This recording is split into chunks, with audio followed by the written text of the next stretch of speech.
Welcome to પ્રાપ્તિસ kitchen. આજે આપણે રવા ખીચડી બનાવીશું જે ખૂબ જ ટેસ્ટી અને પચવામાં ખૂબ જ હળવી હોય છે। તો આ ખીચડી બનાવવા માટે કડાઈમાં અથવા પેનમાં આપણે તેમાં 2 થી 3 ચમચી જેટલું તેલ ઉમેરી દઈશું।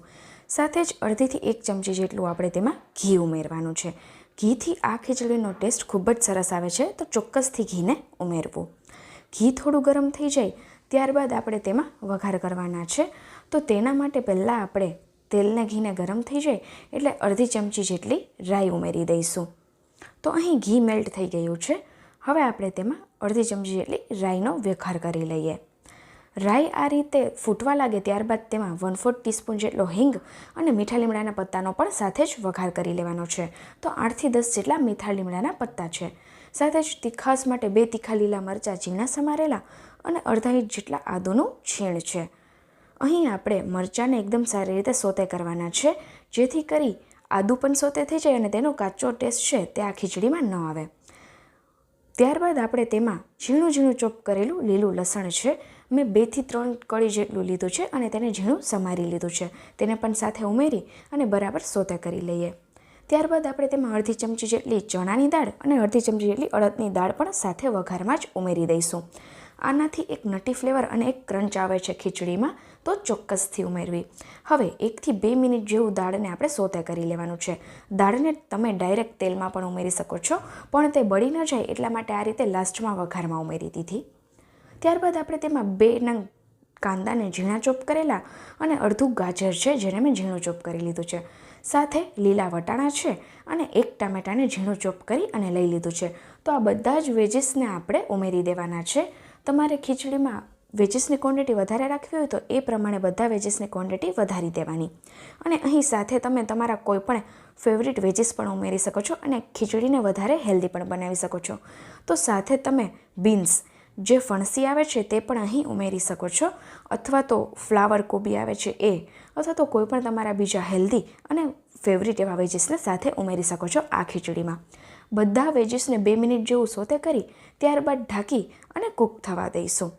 તો 2 થી 3 મિનિટ જેવું તેને ઢાંકીને આપણે કૂક થવા દીધું, તો જોઈ શકો છો ટામેટાં સરસ સોફ્ટ થઈ ગયા છે અને ગાજર પણ સાથે સોફ્ટ થઈ ગયા છે। બધા જ વેજીસ કાંદાની સાથે સેટ થઈ ગયા છે। હવે આપણે તેમાં મસાલા કરીએ। તો પહેલાં આપણે અડધીથી પોણી ચમચી જેટલું નમક ઉમેરી દઈશું। સ્વાદ અનુસાર નમક ઉમેરવાનું છે। ત્યારબાદ 1/4 ટીસ્પૂન જેટલો હળદર પાવડર ઉમેરી અને બધું બરાબર મિક્સ કરી લેવાનું છે। આ સ્ટેજ પર સાથે તમે મરચાં પાવડર પણ ઉમેરી શકો છો વધારે તીખાશ જોઈતી હોય તો।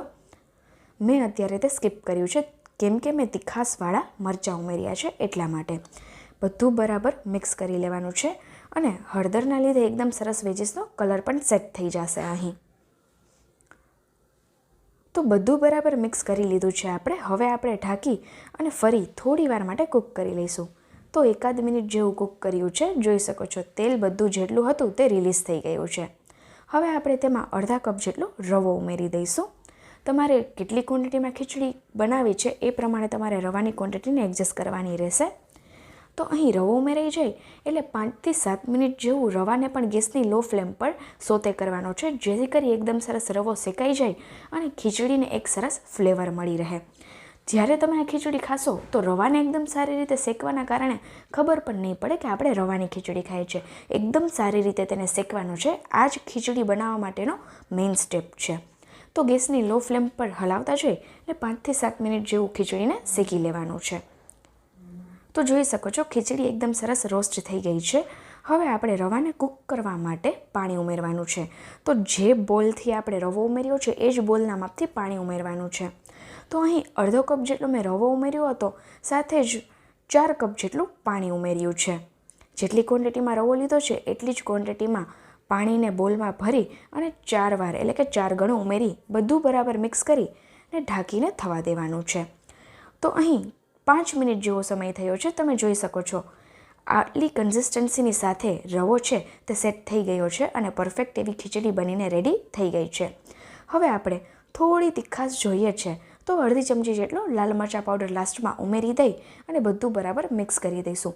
આનાથી કલર થોડો ચેન્જ થશે અને સાથે ખીચડીમાં થોડી સ્પાઇસીનેસ આવશે। તો સ્પાઇસી જોતી હોય ખીચડી તો આ મરચાં પાવડરને આ સ્ટેજ પર ઉમેરવો, નહીં તો તમે સ્કીપ પણ કરી શકો છો। તો જોઈ શકો છો એકદમ સરસ લચકાદાર આપણી ખીચડી બનીને રેડી થઈ છે. તમારે વધારે પડતી આનાથી ઢીલી ખીચડી ખાવી હોય તો ફરી તમે અડધા વાટકા જેટલું પાણી ઉમેરીને ઢાંકીને કૂક કરી શકો છો. પણ આ કન્સિસ્ટન્સી પરફેક્ટ છે રવા ખીચડી માટેની. તો અહીં નાના નાના સ્ટેપને ફોલો કરી અને ખીચડી બનાવશો તો પરફેક્ટ તો બનશે, સાથે ડિલિશિયસ પણ બનશે. લાસ્ટમાં આપણે ફરી અડધી ચમચી જેટલું ઘી ઉમેરી અને કોથમીરના પત્તાને પણ સાથે ઉમેરી દઈએ અને હવે બધું બરાબર મિક્સ કરી લેવાનું છે. જેમ જણાવ્યું એ પ્રમાણે ઘી છે તે મેઇન રોલ કરે છે ખીચડીમાં, કેમ કે ઘી ઉમેરવાથી એકદમ સરસ ટેસ્ટ આવે છે. સાથે જ તમારી પાસે આવી કોઈ ડાયટ સ્પેશિયલ અથવા તો અલગ રેસિપી હોય તો મને કમેન્ટ સેક્શનમાં ડિટેલમાં તમારા નામની સાથે અને સિટીના નામની સાથે જણાવજો. હું ચોક્કસથી તેને ડિટેલમાં અને તમારા ફૂલ નેમની સાથે પોસ્ટ કરીશ મારી ચેનલ પર.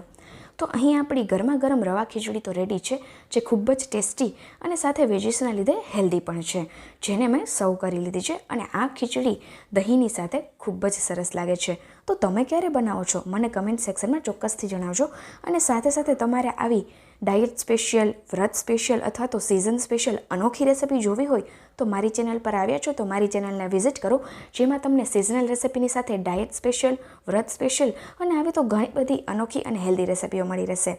તો આવી રેસિપી સાથે આપણે ફરી મળીશું. બાય.